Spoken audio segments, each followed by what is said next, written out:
C'est ça, c'est faut se dire qui tu contrôles, à quel moment, quand tu fais ça, qui tombe, qui Ça, fait je pense quoi. que tout le monde va pouvoir tomber en même temps.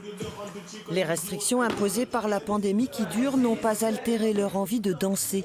Sans se laisser impressionner par les lieux, ils peaufinent leur dernière chorégraphie avant le début du tournage. S'adapter en ce moment, je pense que c'est un thème qui va être assez récurrent. Et voilà, nous, on est déjà dans cette démarche-là dans notre manière de créer. Du coup, c'est comme ça qu'on travaille d'une manière générale. On arrive sur le lieu, on a la musique et on crée.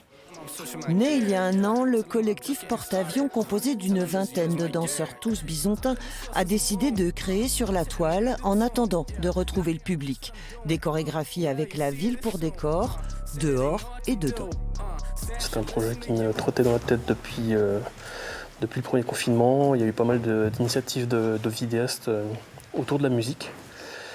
Et moi, vu que je suis assez proche des danseurs aussi, j'ai déjà travaillé avec eux, je me suis dit pourquoi pas faire quelque chose de similaire un peu, mais avec les danseurs du coup.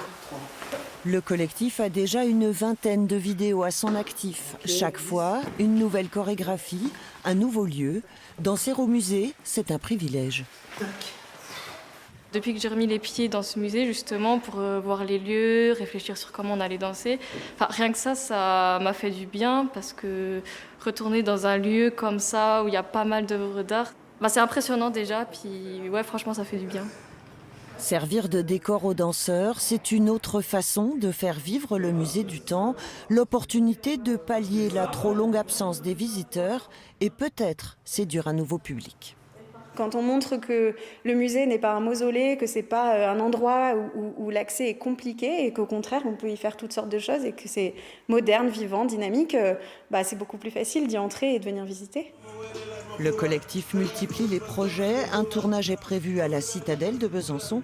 Les vidéos sont postées sur les réseaux chaque lundi et jeudi.